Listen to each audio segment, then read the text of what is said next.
Assalamualaikum warahmatullahi wabarakatuh. Kali ini kita akan membahas tentang alat bukti tertulis.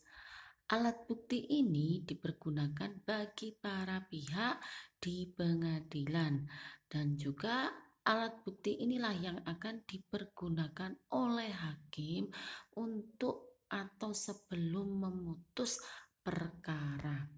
Nah, alat bukti tertulis adalah segala sesuatu yang memuat tanda-tanda bacaan yang dimaksudkan untuk menyampaikan buah pikiran seseorang dan dipergunakan sebagai pembuktian. Nah, macam alat bukti di sini ada akta otentik, adalah akta yang dibuat oleh atau di hadapan pejabat yang berwenang untuk itu menurut ketentuan tertentu yang telah ditetapkan. Pejabat yang berwenang itu misalnya PPAT, pejabat pembuat akta tanah, PPN, pejabat pencatat nikah, pegawai catatan sipil, dan lain-lain. Nah, bukti otentik ini nanti bisa berupa akta nikah, akta perjanjian jual beli, dan lain sebagainya. Nah, yang kedua adalah akta di bawah tangan, adalah segala tulisan yang memang sengaja dibuat untuk dijadikan bukti, tetapi tidak dibuat di hadapan pejabat yang berwenang untuk itu, dan bentuknya pun tidaklah pula terikat kepada bentuk tertentu.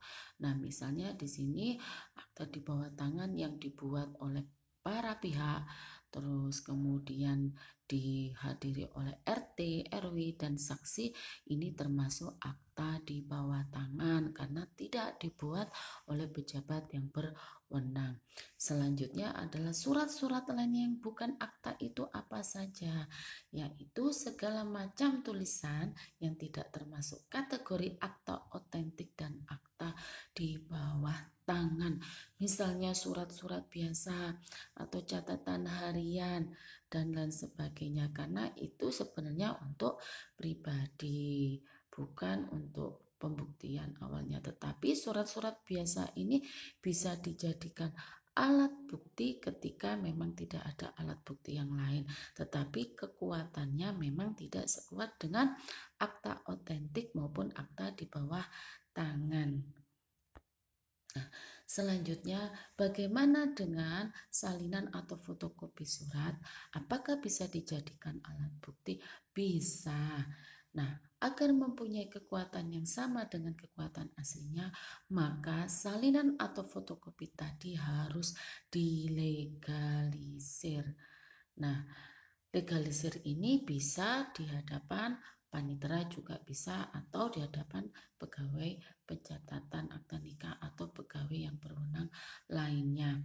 Nah, bagi fotokopi surat yang tidak bermaterai, maka dilegalisir kepada pejabat yang berwenang seperti notaris, PPAT, dan bagi fotokopi surat yang bermaterai, maka ia harus dimateraikan terlebih dahulu, distempel dan ditandatangani oleh petugas kantor pos, kemudian dilanjutkan dilegalisir kepada pejabat yang berwenang.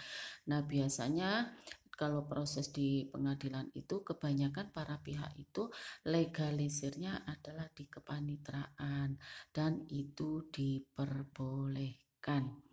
Nah, intinya bagi surat yang bermaterai itu harus ke kantor pos dulu, kemudian di stempel, kemudian ditandatangani petugas kantor pos sebelum dilegalisir di kepaniteraan atau pejabat yang berwenang lainnya.